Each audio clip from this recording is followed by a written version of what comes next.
Hello everyone, আসসালামু আলাইকুম। আজকে আপনাদের মাঝে নতুন একটা রেসিপি নিয়ে আসছি, কুমড়ো আর চিংড়ি মাছের। সবাই শেষ পর্যন্ত দেখবেন।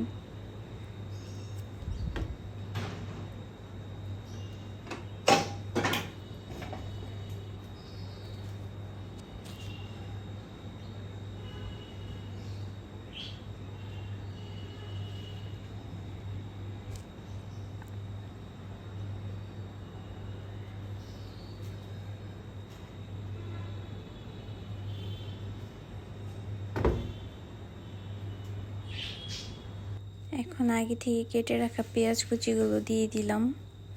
3 টেবিল চামচ তেল দিয়ে দিলাম। এখন হালকা আমি ভেজে নিব।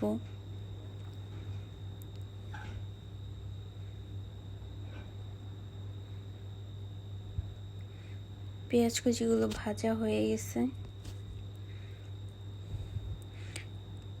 এখন একটু পানি অ্যাড করে নেব যাতে পেঁয়াজ কুচিগুলো পুড়ে না যায়।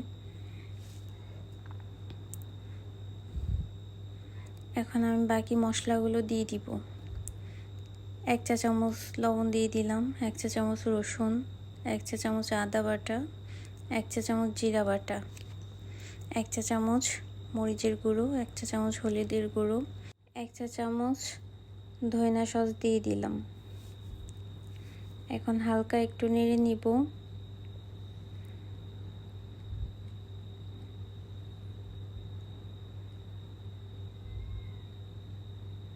মশলাটা কষানো হয়ে গেলে চিংড়ি মাছগুলো দিয়ে দিব এখানে। এখন মশলাগুলো কষানো হয়ে গেছে, চিংড়ি মাছগুলো দিয়ে দিলাম। এখন চিংড়ি মাছগুলো দিয়ে ভালো করে কষাতে হবে যাতে চিংড়ি মাছের কাঁচা গন্ধটা চলে যায়। হালকা একটু পানি দিয়ে নিলাম।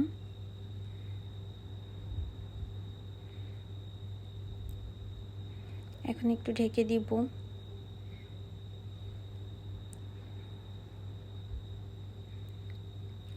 চিংড়ি মাছটা এখন কষানো হয়ে গেছে।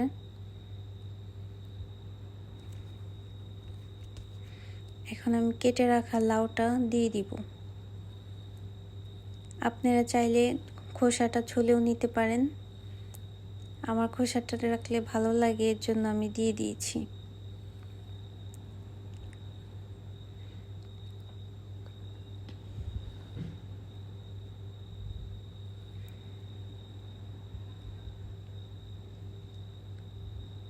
এখন একটু পানি দিয়ে দিব সিদ্ধ হওয়ার জন্য।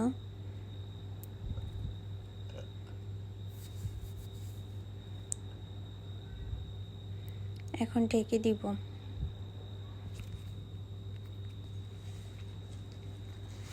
এখন একটু কষানোর পরে আবার দেখলাম তরকারিটা কি হয়েছে। তরকারিটা আমার এখনো কষানো হয়নি।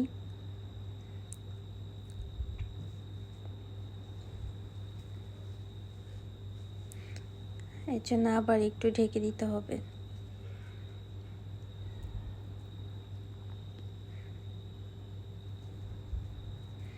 এখন লাউটা আমার কষানো হয়ে গেছে।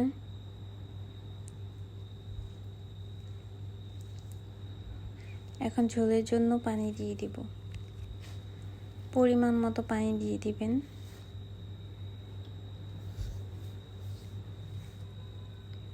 আমার আর একটু পানি দিতে হবে, এর জন্য দিয়ে নিলাম।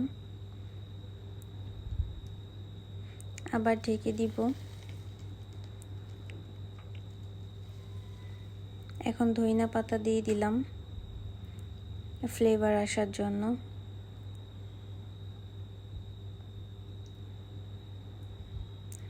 আর একটু রান্না করতে হবে, তাহলে আমার রান্নাটা হয়ে যাবে।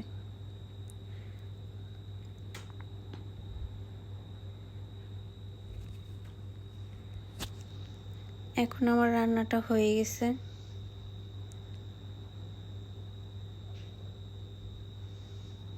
এখন নামিয়ে নিব।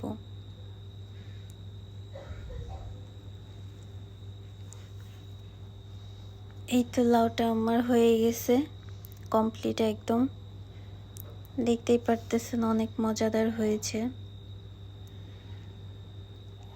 চাইলে আপনারাও ট্রাই করে দেখতে পারেন। সম্পূর্ণ ভিডিওটি দেখার জন্য সবাইকে অসংখ্য ধন্যবাদ। সবাই লাইক, কমেন্ট, শেয়ার এবং সাবস্ক্রাইব করে দিবেন। আল্লাহ হাফেজ।